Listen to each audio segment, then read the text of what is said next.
Sintam-se cumprimentados, caros telespectadores, sejam bem-vindos ao programa O País Econômico. Hoje vamos falar acerca do plano de investimento para o gás da Bacia do Rovuma, que está localizado na província de Cabo Delgado. Então, durante esta uma hora, vamos abordar este tema. Só para lembrar, esta semana a Empresa Nacional de Hidrocarbonetos aprovou o seu plano de investimento para o gás, que será explorado na Bacia do Rovuma. E também na semana passada a Eni, a empresa italiana, também que é responsável, que é a operadora principal, aprovou o seu plano de investimento para o mesmo local. Então, hoje, durante este período, vamos falar acerca deste tema. Tenho aqui nos estúdios dois convidados, o Dr. Omar Mitá, que agradeço por ter aceito o nosso convite, que é presidente do Conselho de Administração da Empresa Nacional de Hidrocarbonetos. Também aqui do meu lado tenho Adriano Novunga, que é diretor do Centro de Integridade Pública. Muito obrigado por ter aceito o nosso convite, que durante este período estarei com os meus convidados aqui a abordarmos esses temas para percebermos as linhas de força destes planos de investimento que estão a ser aprovados. Começo por si, Dr. Mitá. Que planos são estes? Como acaba de dizer, são planos de investimento fundamentalmente para a área 4, onde a Eni é operadora, e para a construção, portanto, do floating LNG, do navio flutuante, que é uma fábrica para o processamento do gás, orientado para a exportação, em que já temos um comprador, que é o off-taker, que é a British Petroleum, que vai garantir, portanto, quase que toda a quantidade absorvida durante um período de 20 anos, o que permite também, de certa forma, pelo rating que tem, garantir o financiamento por partes externas. Portanto, é um investimento que será pioneiro em África, que será também pioneiro em termos de floating LNG e também será, sem precedentes, o maior investimento, primeiro em Moçambique e também na própria África subsaariana. Considerado só a área 4, sem contar com a área 1, em que o investimento poderá se cifrar-se em cerca de 25 mil milhões de dólares. Portanto, e isso também é importantíssimo para o país. Primeiro, porque dá um sinal positivo de que Moçambique continua a ser, portanto, um destino de investimento direto estrangeiro. E que Moçambique é capaz e poderá situar-se e localizar-se, portanto, na geografia, no espaço do LNG no mundo. E isso dá um sinal positivo e tendo em conta todos os outros benefícios financeiros que vão ocorrer no futuro, o que significa que a expectativa de melhoria da situação económica está patente e, por causa disso também, por decorrência e arrastamento, vai melhorar também o seu nível de rating. Portanto, são investimentos que vão alavancar a capacidade de desenvolvimento económico do país. Para a ENH participar neste projeto, a ENH, como o braço comercial do Estado moçambicano, precisa de ter 800 milhões de dólares. De onde é que virá este dinheiro? Este dinheiro, numa primeira fase, a estratégia, tendo em atenção, digamos, de que o próprio mercado de produtos energéticos, todos nós acompanhamos, relativamente às commodities, em que os preços baixaram, de modo que a apetência do investimento, não só nos países da África subsaariana, como também nos países emergentes. E hoje vemos também, relativamente ao aumento da taxa de juros nos Estados Unidos, através do final do programa QE, Quantitative Easing, em que há uma inversão de fluxos financeiros do sul para o norte, à procura de yields em safe havens, portanto, em países com maior segurança do ponto de vista do investimento, e isso tudo faz com que a apetência reduza. E muito mais, a apetência para entrar numa estrutura de balanço em que o financiado é subordinado. Eu vou explicar melhor isto. Significa que não está a financiar o projeto como um credor sénior, está a financiar o projeto como um credor júnior, no sentido de que está a financiar alguém para entrar com capitais próprios, então fica subordinado a todo o resto, subordinado em termos de colaterais, subordinado em termos de cash flows, e isso significa que a apetência reduz mais. Ou tem uma capacidade de oferecer mais garantias, ou, portanto, o custo de financiamento é muito mais alto. E essa apetência, nós fizemos a sondagem do mercado e essa apetência não existia. E como alternativa e último recurso, os próprios concessionários acionistas, portanto, do veículo e deste projeto da Bacia do Rovuma, vão financiar a própria ENH. É nesse sentido que nós garantimos. Como é que isso funciona? Funciona normalmente, portanto, há um acordo de financiamento. Esse acordo de financiamento está estruturado no sentido de, portanto, olharmos para aquilo que são a libertação dos fundos, do ponto de vista de cash flow, para os acionistas e, a partir daí, determinar quanto é que poderá, portanto, aguentar do ponto de vista de serviço da dívida, por quanto tempo e quais são, portanto, as condições subjacentes a esse mesmo financiamento. Isso quer dizer que não será necessariamente a ENH a ir contactar os bancos diretamente para adquirir este valor, esses 800 milhões de dólares? Não, é assim. A ENH faz parte do consórcio, fazendo parte do consórcio, faz parte dos investidores, fazendo parte dos investidores, faz parte do grupo dos acionistas que vão falar com o grupo de bancos para financiar na dívida sénior. Okay. Para o efeito dos capitais próprios da ENH, não havendo apetência por parte de instituições financeiras, numa base comercial, investir por questões de risco e por questões que tanto têm a ver com o próprio mercado, então nós teremos essa ligação, esse contrato de financiamento com os concessionários, representados pelo operador, que é a EN. Não significa que a ENH está de braços cruzados, antes pelo contrário, é uma estratégia temporária, uma vez feita a construção, uma vez, portanto, dissipados grandes fatores de risco, estaremos em condições de voltar para o mercado e dizer que este projeto tem pernas para andar, está muito bem estruturado e, portanto, há uma expectativa de fluxos e, portanto, poderá haver apetência nessa altura para poder entrar numa tranche subordinada em termos de capitais próprios. Porque agora, enquanto a construção não tiver sido concluída, há custo de derrapagem no orçamento, há custo de derrapagem, portanto, no próprio calendário, e este tipo de custos, portanto, alguns financiadores não estão disponíveis. E também é esta questão de acreditar. Este é o primeiro projeto. Até quando é que este valor deve estar disponível? E quais são as instituições que a ENH já contactou? Quais são os bancos que já contactou e os países? Mais uma vez, não façamos confusão do ponto de vista daquilo que é financiamento para a dívida sénior, e aí nós fazemos parte do grupo de todos os investidores, vamos em conjunto e em bloco falar com os credores séniores, os grandes bancos. Está a falar dos 8 mil milhões de dólares? Não, 8 mil milhões de dólares é o total do investimento. Sim.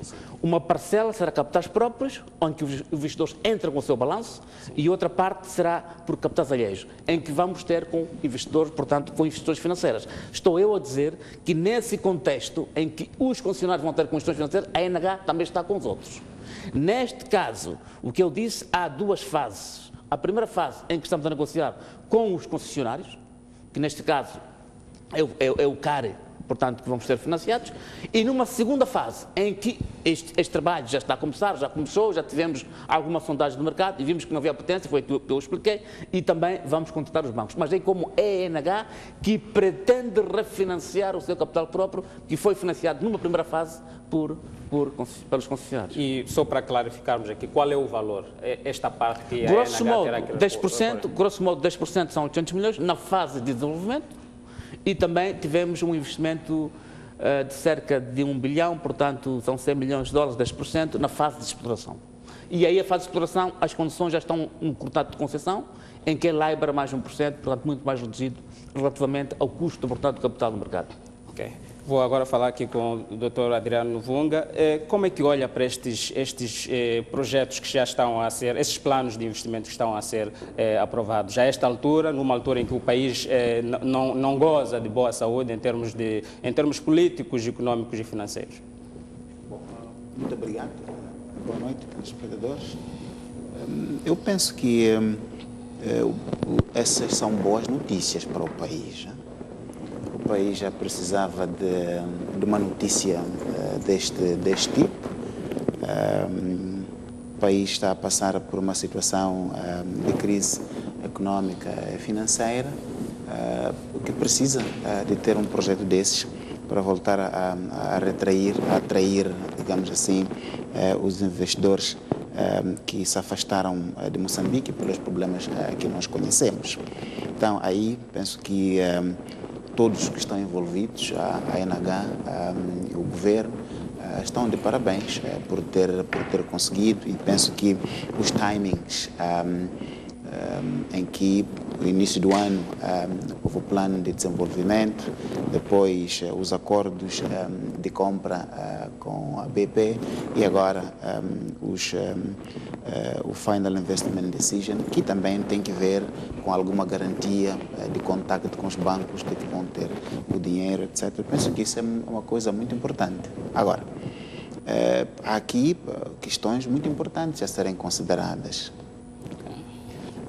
A primeira tem que ver com o fato de que não é este o projeto que vai tirar-nos a barriga da miséria.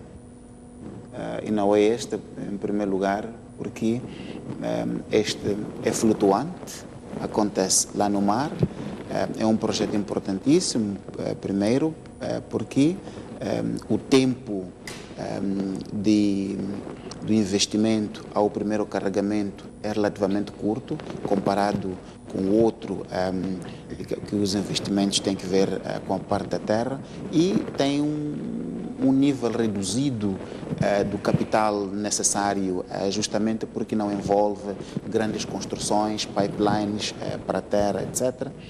E também tem aspectos importantes, sob o ponto de vista ambiental, justamente porque não tem construção de pipelines, etc., não é?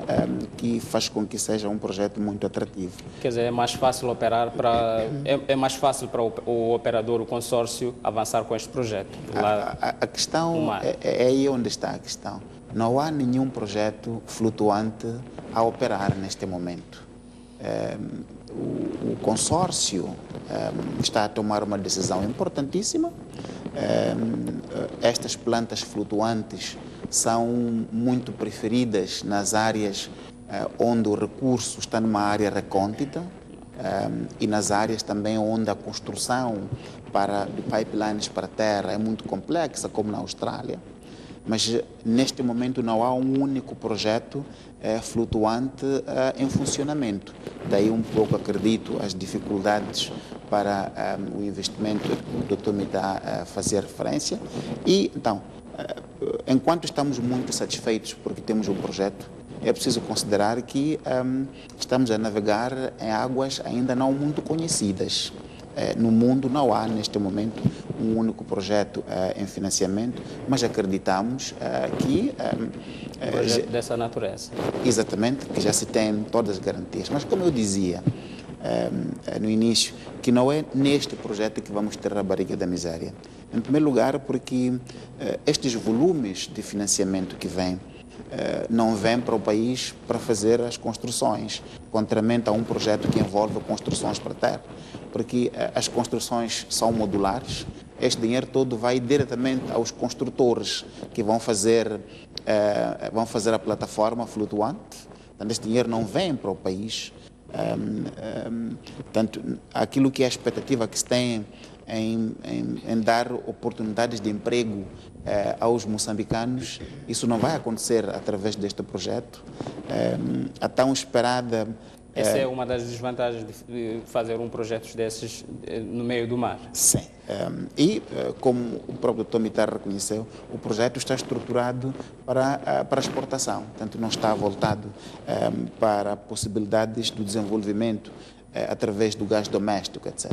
Portanto, voltamos a dizer, este é um projeto importantíssimo e ele vai servir para, digamos, reconquistar a confiança que se tinha perdido noutros investidores, mas já há estas questões todas.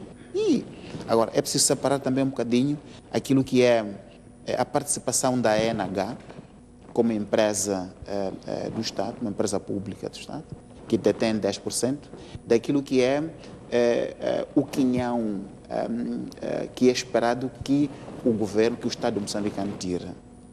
Há aqui muitas questões que é preciso esclarecer. A começar o fato de tanto a ENI como a ENH não terem uma cultura de transparência. Diz isso? Não, o que estou a dizer é uma questão muito simples. Desde que a ENI está a operar em Moçambique, aquilo que é a possibilidade de abertura e interação com a sociedade civil é bastante limitada. As operações são feitas num quadro onde não se percebe muito bem como é que elas são lideradas. Basta recuar um pouco para ver a questão do pagamento das mais-valias a quando da venda de 20%, etc. Isso é uma questão que até hoje não está adequadamente esclarecida sobre, afinal, quanto é que a AN deve ser paga. Então, há aqui uma questão muito séria que tem que ver com a cultura de transparência, tem que ver também com o fato de esta empresa, a AN, ter um passado não muito bom. Está envolvida em escândalos de corrupção na Nigéria e aqui, como já disse, estávamos numa situação em que não ficou muito claro a quando da compra, a questão do pagamento das mais-valias, etc. E a própria ENH tem muito por melhorar em termos de cultura de transparência na gestão dos processos internamente, mas... Para o caso da ENH, o que é que tem acontecido de concreto? Neste lado de falta de transparência. Ainda bem que estamos aqui com o Presidente do Conselho de Administração, que também vai nos ajudar a São falar muitas coisas que é preciso que a ENH melhore, desde a participação aquilo que é o território ou a carteira de negócios da ENH, envolve não só a sua preocupação em participar nos negócios importantes, digamos assim, de ser parte do consórcio operador, e já o é por parte da Sasol, através de sua subsidiária. Aí os níveis de transparência deixam a desejar. O acesso à informação sobre importantes aspectos do desempenho financeiro dessa empresa, como representante comercial do Estado na Sasol, deixam a desejar. O acesso e transparência é isso, é o acesso à informação. Em segundo lugar, tem que ver com aquilo que é o desempenho da CMH, que é subsidiária da ENH, na salvaguarda daquilo que é o interesse do Estado. Ficamos muito tempo a debater a questão de quanto é que a Sasol estava a pagar ao Estado moçambicano. E ficamos com a impressão de que a CMH não estava a desempenhar adequadamente o seu papel de representante do Estado no contrato com a Sasol. Acreditamos nós que a empresa pública, nesse caso a ENH, ou a sua subsidiária, se estiver representada nestes consórcios, ela é, para além de ser uma empresa, mas é a salvaguarda, é o olheiro daquilo que é o interesse público. Então, quando aparecem depois situações onde há contratos que são lesivos para o interesse público, ficamos preocupados, porque, como estou a dizer, essa empresa não só representa, aliás, representa o interesse público, somos nós. Mas essa empresa não só não nos deu a informação, como também permitiu que um contrato lesivo continuasse por muito tempo. Mas voltando para o assunto de que nós estamos aqui a discutir, em termos de transparência dentro da ENH, aquilo que é a carteira de negócios, tanto na Bacia do Rovuma como em Nhambane, em Pandeteman, tem também interesse em expandir-se para outras áreas. Tem um labirinto lá dentro de empresa que se estrutura a partir da ENH Eles, que tem interesse em participação. Aí ficamos com total opacidade sobre o que é que se passa. Onde houve melhorias em termos de transparência na ENH é no que diz respeito ao contacto para a participação da empresa naquilo que é o setor-chave, digamos, a parte de hidrocarbonetos. Mas em toda a outra carteira de negócios é uma opacidade com interesses lá que não estão muito claros para aquilo que é o interesse público, e era do interesse que a ENH esclarecesse esses aspectos. Muito bem. Eu volto para o Dr. Novunga. Como está aqui o Dr. Mitá, vai nos ajudar concorda com estas críticas que estão a vir aqui para a ENH, falta de transparência e também do parceiro, que é o principal operador da AN, os problemas que a AN enfrentou no passado.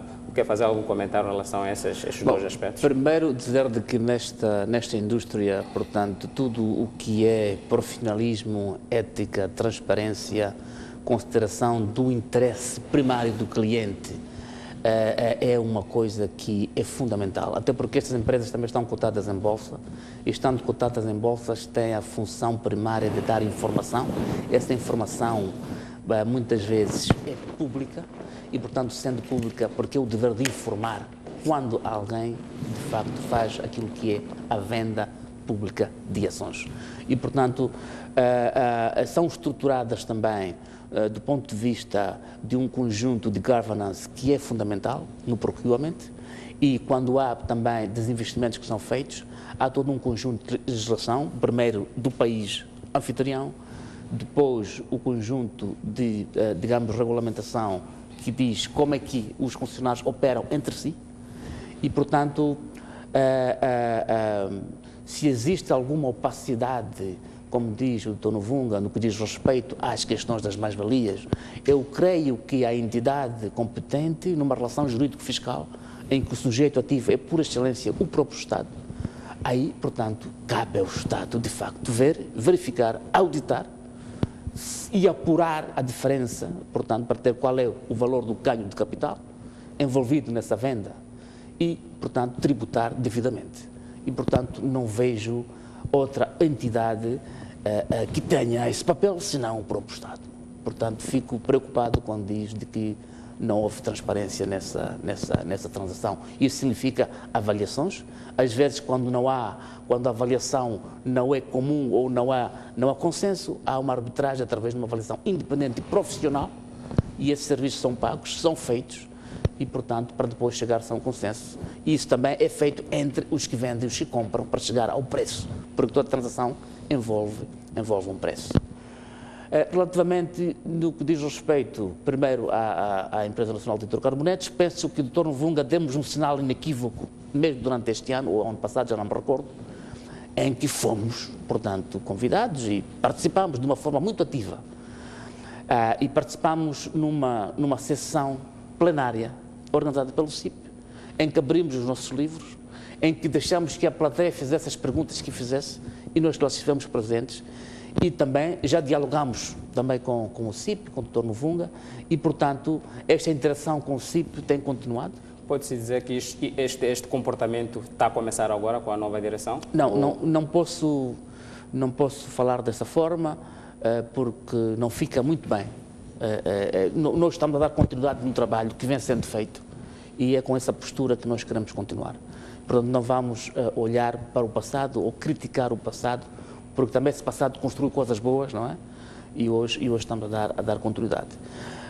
Para dizer o seguinte, de que do ponto de vista das relações, por exemplo, na Sasol, onde a Sasol é operadora e nós somos não operadores, também há um conjunto de regulamentação e isso nós obedecemos e, portanto, até porque a CMH também fez digamos, abertura de capital para a Bolsa e também tem obrigações de informação perante a Bolsa, sendo uma SA, e nesse sentido penso que o elemento informacional está lá, porque os acionistas em Assembleia Geral têm direito de ver as contas, e as contas são públicas, portanto, qualquer indivíduo tem que ter acesso, e as contas são auditadas segundo as regras a tempo e horas, e, portanto, não tem qualificações nessas contas, pode ver, e também todas as contas auditadas sem limites, o que significa que qualquer variação em qualquer conta, quer seja do ativo, quer seja do passivo, quer seja dos capitais próprios, tem, portanto, a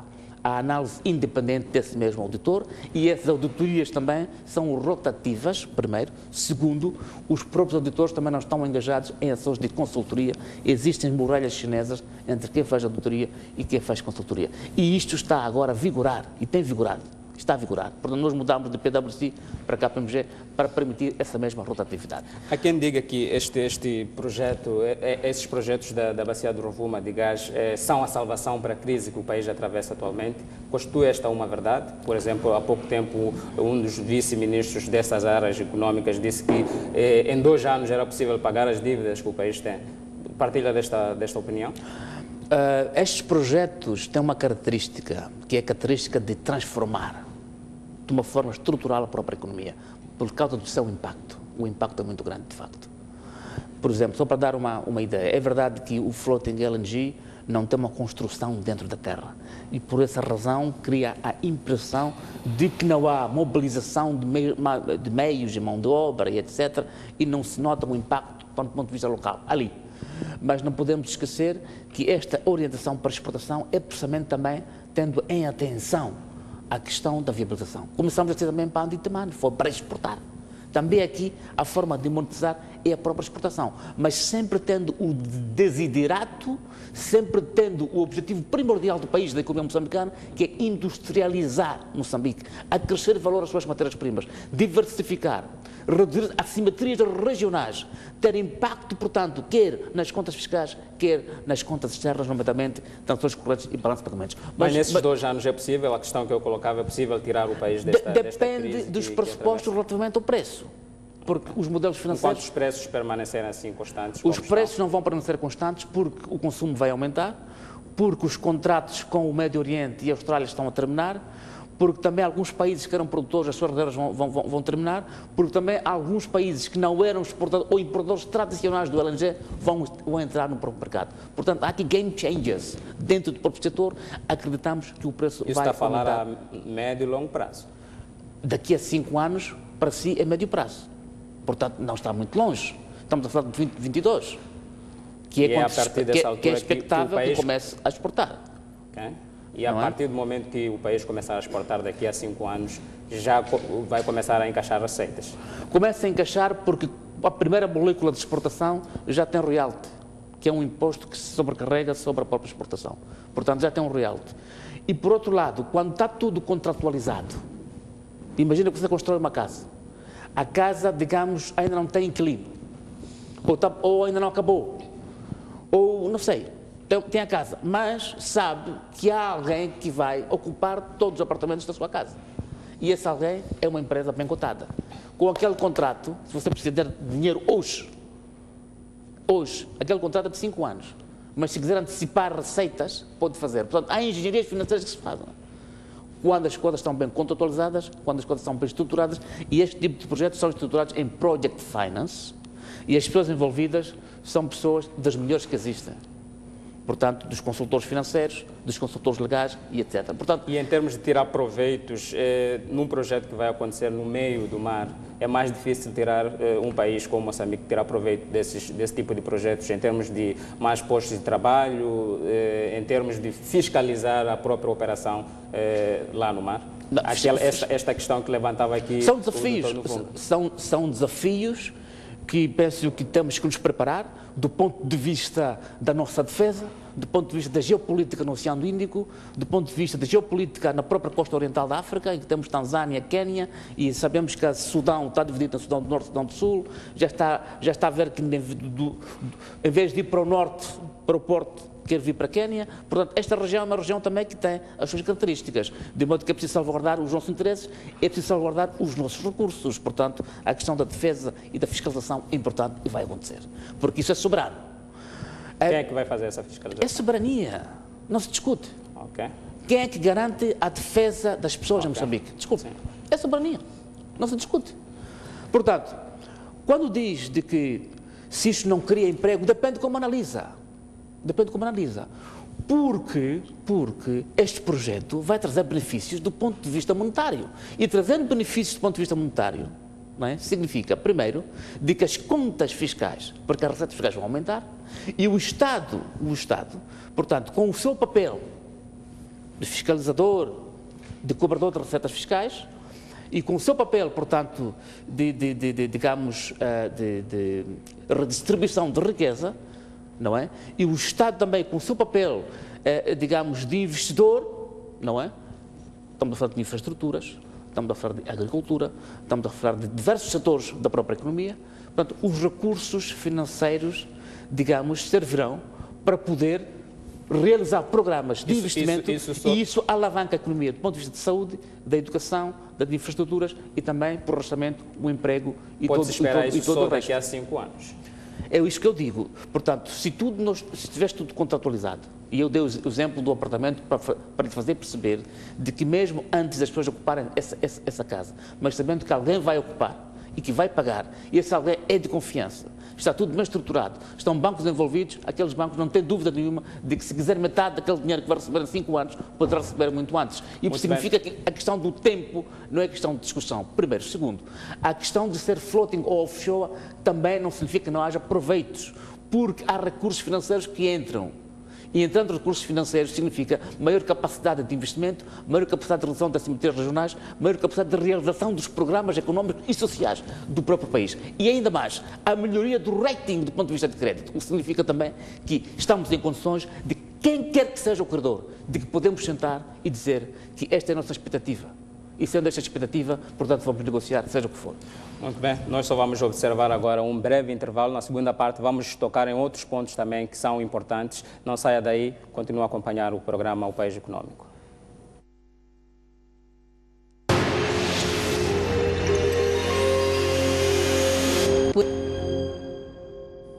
Muito bem, caro telespectador, já estamos na segunda parte do programa, não vamos perder muito tempo, vou aqui para o Dr. Nuvunga. Na primeira parte já estávamos aqui a falar dos riscos que o país corre por estar a realizar esse projeto no meio do mar. Queria fazer algum comentário em relação a esse aspecto e ao pronunciamento que fez há pouco tempo, Dr. Bittan. Sim, muito obrigado pela oportunidade. Eu penso que há muitos riscos aqui envolvidos. Não há dúvida que este é um projeto importantíssimo para o país, mas há muitos riscos e que tem que ver também, não só tecnológicos, mas tem que ver com a qualidade de governação disto tudo. Os aspectos que o Dr. Mita avança é aquilo que os chefes vão falar. Mas a realidade dos projetos não é essa. Só para destacar aqui alguns aspectos. Fala do royalty. Se olharmos para a profundidade onde está o gás, pelo contrato deve ser 2% o royalty. É bastante muito pouco isso. E separando aquilo que é o gás custo, né? Aquele que deverá ser a cerca de 75%, de acordo com a nova legislação fiscal, a quantidade de gás que sobra para ser distribuída numa primeira fase dentro daquilo que é o modelo econômico do projeto é bastante reduzida.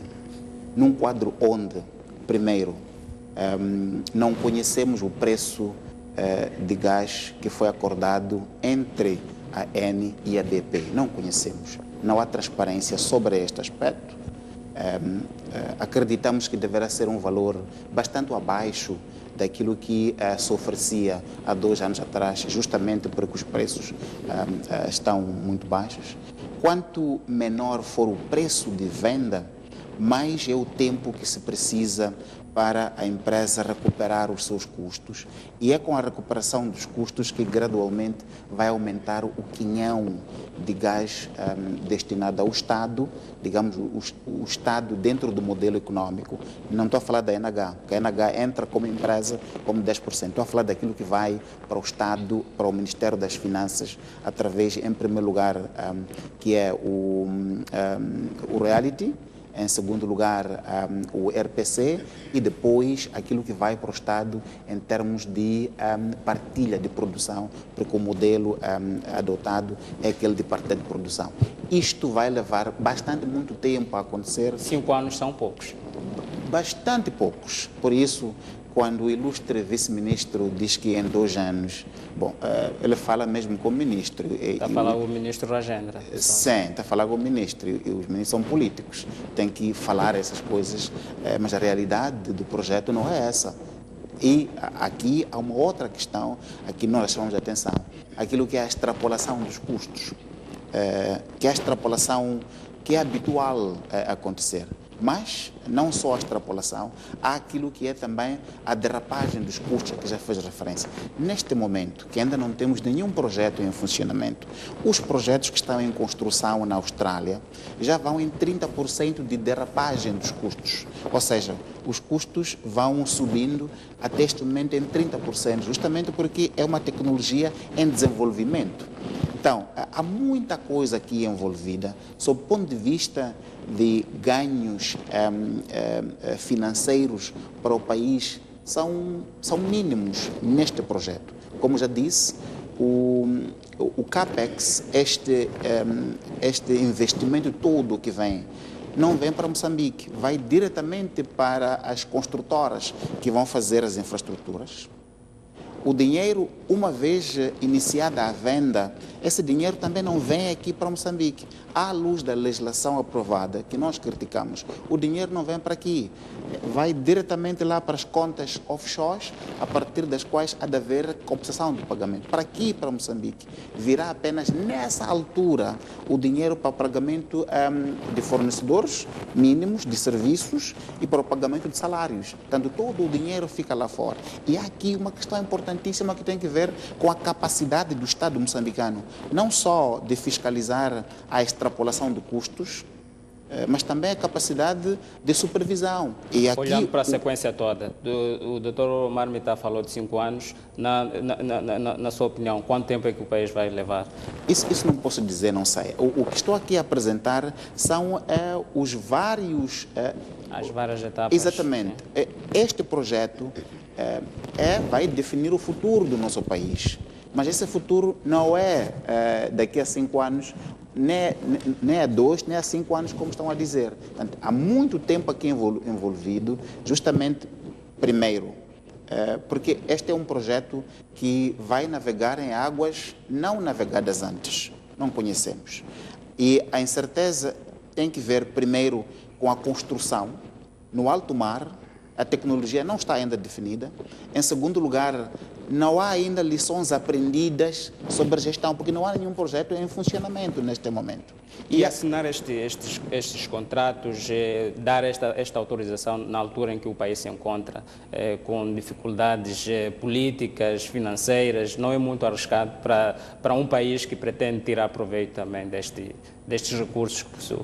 Eu nisso creio que não. Eu penso que esse projeto só peca por ser tardio.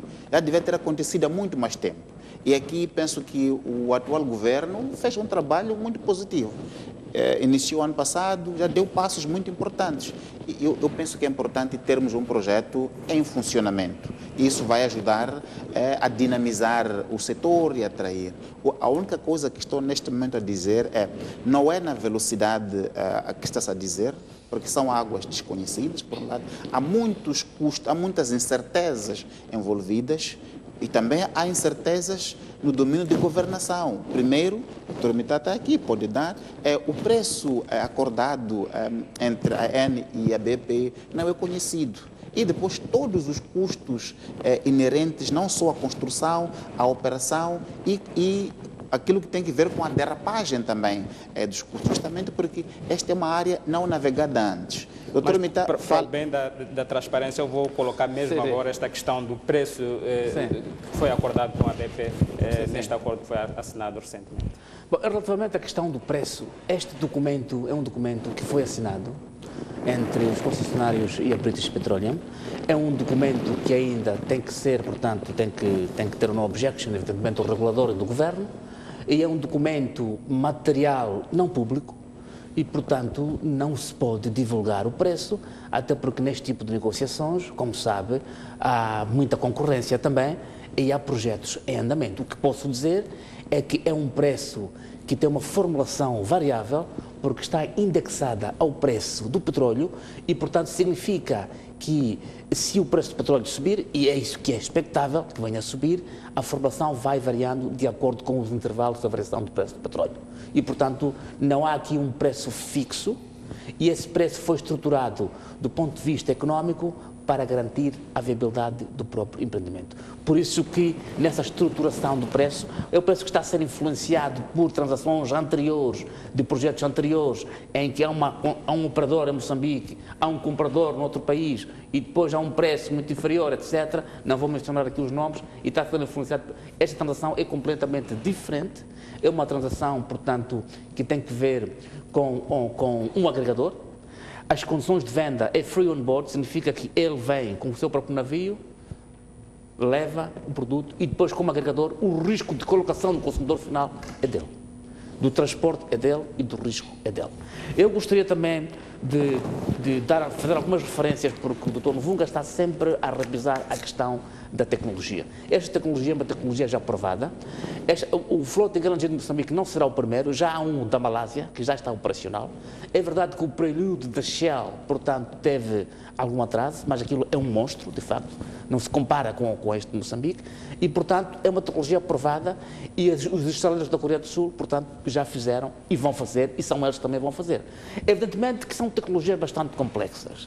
Assim, olhando para o timing, o tempo que é necessário para começar a vender este gás, nós estamos atrasados, atendendo que há países como a Tanzânia também que já possuem o gás natural? Em primeiro lugar, a Tanzânia não é concorrente de Moçambique, não porque temos relações históricas de amizade, porque o que nós temos em termos de reservas é muito mais do que a Tanzânia tem. Segundo, o modelo de desenvolvimento da Tanzânia é um modelo que está orientado muito para o mercado, portanto, digamos, de geração de energia dentro do próprio país. Não é verdade? Aqui, para a dimensão do projeto, este projeto será o maior projeto da África subsaariana. É transformativo. Nós não estamos a ter a dimensão disto. Isto é como levar uma empresa ou uma equipa da Premier League da Inglaterra vir jogar com uma empresa da Primeira Liga de um outro país, que não tem nada a ver com aquele tipo de competição. Então é isto, nós estamos numa competição completamente diferente. Os números, a dimensão é outra. Só este floating, digamos assim, aquilo que o Estado vai ganhar em 20 anos é muito mais do que o PIB atual, cerca de 14,5 mil milhões de dólares. Em 5 anos, a estimativa é que o Estado venha a arrecadar 1,5 mil milhões de dólares em 5 anos. Se nós descontarmos... Isso a partir de quando? 2022. Okay. 2022. Okay. É isso que eu disse, meu caro amigo. Os benefícios do ponto de vista financeiro, uma vez contratualizados, é a mesma questão do profit oil. Com o controle dos custos, também corresponde a uma grande parte. E não podemos confundir percentagens com valores absolutos. Porque se a pessoa tem 100 e é 5%, é 5. Mas se tem 1000, é 5%, é 50. E, pronto, nós estamos num campeonato completamente diferente. E nunca tivemos projetos com esta dimensão. Portanto, as percentagens enganam. Portanto, dizer de que a tecnologia é aprovada, não será o primeiro, porque o mundo já aprovou um da Malásia. Segundo, a questão da governação, portanto, dizer que o contrato, porque não foi divulgado, não há governação, não corresponde à verdade, porque é uma informação material que não é pública neste momento, por questões de concorrência, tem que se dar uma objection, tem que ser aprovado. Não há uma situação em que ele está muito deslocado daquilo que é o preço do mercado, porque há um benchmark, que é o preço do petróleo, e tem indexantes, tem preços mínimos, portanto, há um túnel de variação para poder assegurar a própria viabilidade. Outra questão tem a ver com a decisão final deste projeto em concreto, controlado pela EN. Ainda é possível ter esta decisão este ano, atendendo que só falta um mês e ainda temos 3 empresas que não publicaram ou ainda não têm o seu plano de investimento? As empresas têm, porque o plano de investimento é único, é o mesmo, não é? O plano de investimento é o mesmo, provavelmente as datas em que as reuniões do board e o sistema de governação dessas empresas, algumas delas que são do Estado, e sendo do Estado tem uma tramitação que tem que ser obedecida, portanto, são provavelmente, do ponto de vista de autonomia financeira, são empresas que têm alguns processos demorados. Estamos a falar, portanto, da Cogás, e estamos a falar de uma empresa que não é controlada diretamente pelo Estado, também da Galp, que são os outros sócios que têm que fazer, também portanto, de uma empresa chinesa. Do ponto de vista. A empresa chinesa, digamos, não está de uma forma direta. Está através da Eni East Africa dentro daquela estrutura. Portanto, há governação dentro da própria estrutura da Eni East Africa, não é? Então é possível ter esta decisão de investimento final este ano ou só podemos esperar a próxima? Todos os concessionários têm que trabalhar para essa data. Portanto, a data que tinha sido fixada era meados de novembro. Por isso mesmo que houve um sinal do operador, houve um sinal da empresa nacional e esperamos o mesmo sinal de outras empresas. Portanto, é aqui. E se houver derrapagem, não será muito maior. Está a falar de janeiro, fevereiro? Sim, porque também existem regras, porque noutros modelos, em que aquilo que é a regra, o acordo de operações conjuntas, noutros modelos, como o modelo americano, em que geralmente o operador é uma empresa com grande musculatura financeira, quando decidiu. Ok. Quando se decidiu. Tá Aqui bom, temos eu vou agora falar tipo de acordo de operações conjuntas. com o doutor Metade. Dá muito tempo a ele. Com o doutor Adriano. Temos aqui esta questão da participação do Estado de 10%. Para um país que pretende tirar proveitos destes projetos, 10% é suficiente num projeto desta natureza? Sim. Bom, eu penso que é preciso fazer uma distinção. Né? Os 10% são da ENH.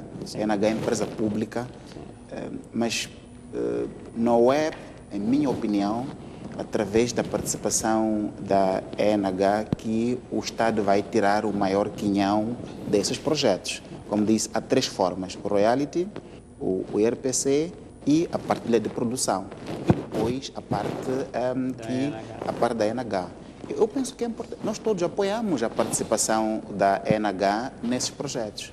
Aquilo que nós estamos a dizer em relação à ENH são 2 coisas. Uma é a promoção da transparência, a outra é a questão da corrupção. As empresas públicas de hidrocarbonetos públicas em muitos países africanos são aquilo que se chama de a doença holandesa. É, maior parte das vezes, propulsionada pela corrupção nas empresas de hidrocarbonetos desses mesmos países, em que as quantidades de dinheiro que são prometidas, que hão de vir pela participação, depois se transformam sempre em dívidas que nunca mais acabam, justamente por causa de corrupção. Daí que estamos a falar de melhoria da qualidade de governação das empresas públicas que participam neste aspecto. Em relação àquilo que as formas através das quais o Estado vai diretamente buscar dinheiro, royalty, IRPC e partilha de produção, isto precisa de uma preparação do Estado para ir fazer. Olha, buscar imposto não é como doença que vem para você. É preciso que o Estado vá buscar.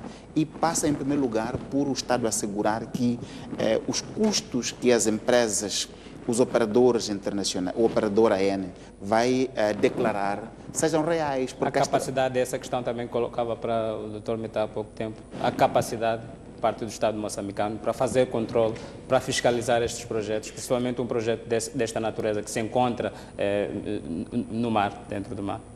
Todos os dias, quando falamos com os chefes deste país, sim, isto aqui está. Mas basta ver a situação do setor financeiro aqui. Não é? Está todo mundo aqui a dançar, o Banco de Moçambique aqui perto, não está a conseguir controlar a situação. Então, às vezes faz-se declarações políticas, enquanto esta questão é técnica, exige uma abordagem muito séria e orientada para que o Estado possa tirar benefícios através da sua participação nesse setor. Neste momento, não temos o convencimento de que isto esteja a acontecer.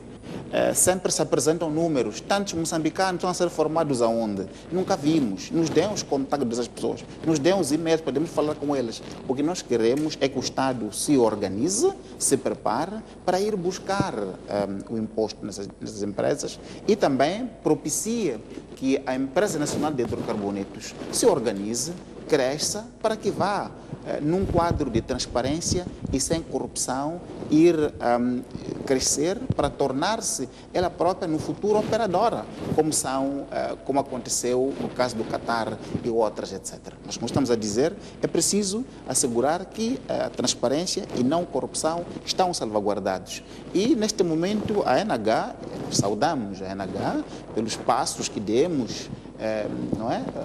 Temos estado a dar, mas ainda há muito por percorrer aqui no meio. Tem uma parte importantíssima dos negócios da ENH que não está muito clara. A parte a que o Dr. Metade fez referência é aquela, como eu dizia, que tem que ver com os 10% da participação, por exemplo, neste consórcio. Essa parte aí, as coisas estão a melhorar bastante. Mas a outra parte da ENH, ILS, etc., é um labirinto que não entendemos. E, noutros países, esse tem sido o setor através do qual as receitas que são ganhas na parte do hidrocarboneto são canalizadas e desaparecem. Então, não é tão líquido o que o Dr. Metade diz. Hoje estamos a falar da aprovação do projeto. Portanto, o que nós estamos a dizer, esta é uma iniciativa muito importante, tem muitos riscos e o Estado tem que se organizar para fazer isso, mas também não é muito líquido que, uma vez o projeto avançar e as vendas iniciarem, vai imediatamente resultar isso em desenvolvimento aqui para nós. Não, porque todo o gás vai para fora, o preço aquele vai ser vendido. Não conhecemos, o Dr. Mitá falou do sailing, né? Do flow, etc. Isso havia na Sasol. Mas o que aconteceu foi que o preço a que estava indexado, o preço de LNG, o preço de gás, desculpa, que é o petróleo, subiu no mundo internacionalmente, mas o preço naquele estabelecido no contrato não permitiu esse aumento. Então, não é líquido o que ela está a dizer. O que nós estamos a continuar a dizer este é um projeto importante, há muitos aspectos aqui de transparência por serem salvaguardados, por forma que o país possa beneficiar. E o que nós estamos a dizer este tem que servir de alavanca para outros projetos importantes vir para o país. Mas a promessa de que vamos ter esses tantos milhões de dólares, etc., essa é uma formação política, porque tecnicamente aqui não estamos neste momento a ver neste cenário de risco que estamos aqui apresentando.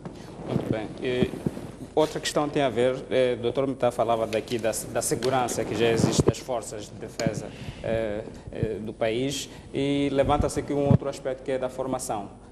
Quantos moçambicanos é que estão fora a estudar para virem trabalhar nestes projetos e quantos é que estão aqui no país? Neste momento não posso precisar um número, mas já há muitos que estão a estudar, que foram a estudar, portanto, na Europa, na Ásia, alguns nos Estados Unidos, e também há programas com os próprios sócios e concessionários nossos que fazem programas de secondamento em que ajudam, portanto, a formar as pessoas, e a questão da formação é uma questão fundamental e que portanto, nós apostamos bastante, que é para poder permitir, digamos, a questão do próprio conteúdo local.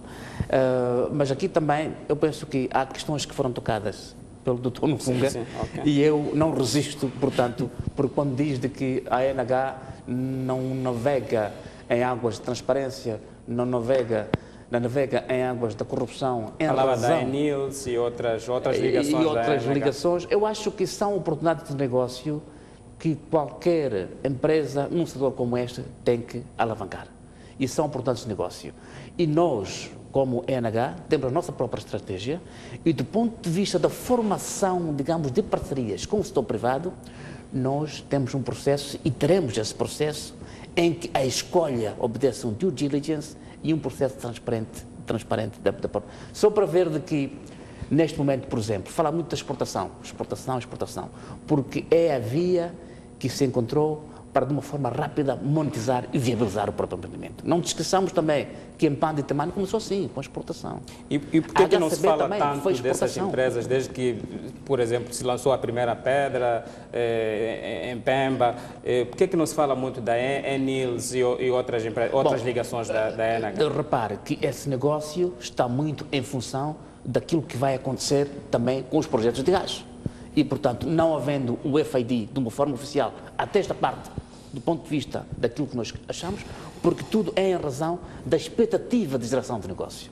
E há obras que já foram feitas e o que é expectável é que com o FID este negócio tem que vincar. E para vincar tem que se fazer investimentos. E, portanto, aí nós chegaremos.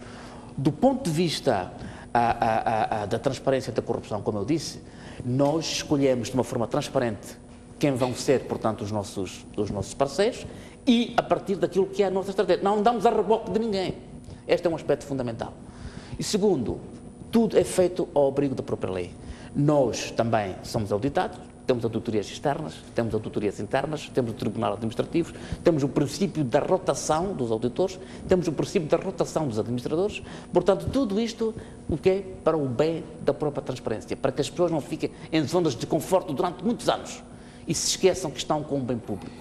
E tudo o que é compra e serviços também obedece à questão do procurement, de acordo com as normas. Portanto, não há adjudicações diretas, pelo que eu sei. Mas também há outra questão que eu acho que não resisto, que é a questão da doença holandesa. A doença holandesa não existe ou não ocorre por causa da corrupção.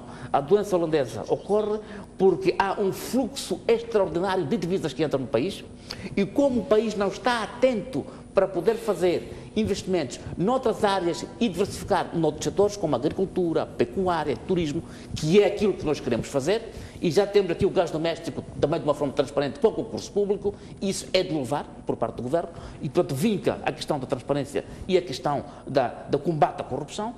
Portanto, a doença holandesa em que aumenta o produto dos bens comerciáveis vis-à-vis os preços dos bens não comerciáveis não ocorre por causa da corrupção, mas ocorre por causa da letargia de alguns países que ficam acomodados com as grandes receitas de exportação, quando há, portanto, uma entrada maciça de divisas extraordinária, que não é o caso. Portanto, nós estamos a preparar todo o plano diretório do gás doméstico, é fundamental para a industrialização do país, para Moçambique, combater as interregionais e também pelo privilégio de estar no Oceano Índico para poder atacar o hinterland, Malau, Zimbábue, África do Sul, Botsuana, República Democrática do Congo. Esses mercados todos são mercados cativos para Moçambique. Eu só tenho mais uma questão para o Dr. Mita, que tem a ver com as negociações que está a haver entre a ExxonMobil e a Eni. O que é que vai significar isto em termos de participações neste consórcio? Haverá mudanças? A Eni vai deixar de ser o operador principal? Há informação que não é pública, que é material que não é pública. A única coisa que posso dizer é que, para nós, é muito bem-vindo um major, um player como a Exxon, porque já fez LNG, pode replicar, tem um balanço forte, pode os papéis arrastar. vão se inverter aqui neste consórcio. Eu diria que é bom sempre aproveitar a capacidade tecnológica e técnica e as competências de quem sabe fazer. Se nós tivermos que alterar, seja o que for, também isso é muito bem-vindo. Também não é nada estranho que alguém que sabe pintar fica a pintar, alguém que sabe fazer machamba fica a fazer machamba. Portanto, não é nada estranho. A especialização e a divisão de trabalho faz muito bem, porque provoca eficiência e ganhos para todos nós. Só para sairmos dessa questão, podia responder se haverá esta inversão de papéis? Esta informação é pública, pode ser pública? Não posso neste momento, mas eu penso que, mais uma vez, repito, de que a Exxon, digamos, no mercado já fez. É capaz de fazer LNG. Contradição. Ao contrário, portanto, de outros concessionários. Okay, muito bem, volto para aqui para o Dr. Adriano Nuvunga. Para não falarmos só de problemas que estão aqui no setor, tem algumas sugestões daquilo que deveria ser feito para haver maior transparência neste negócio de gás, mais concretamente para este projeto que já começa a dar alguns passos? Bom, o ponto é o mesmo. O ponto tem que ver, em primeiro lugar, com o reforço do Estado. Muitas das vezes as pessoas não percebem o que é que nós estamos a referir por reforçar o Estado. O Estado não são indivíduos, o Estado é um bem público. Então, se por exemplo o Estado está a formar moçambicanos para trabalhar nesses setores, temos que saber quem são esses moçambicanos. Porque a estatística de quem são os moçambicanos, há recenseamento geral da população. E essa informação é muito importante. Sim, temos que saber quem são esses moçambicanos. Agora, dizer que não, há moçambicanos que estão a ser formados através das empresas, as empresas interessadas, não é esse o modelo que nós apoiamos isso. Neste país aqui já houve experiências importantíssimas de formação de moçambicanos em curto espaço de tempo para atender aos vários desafios.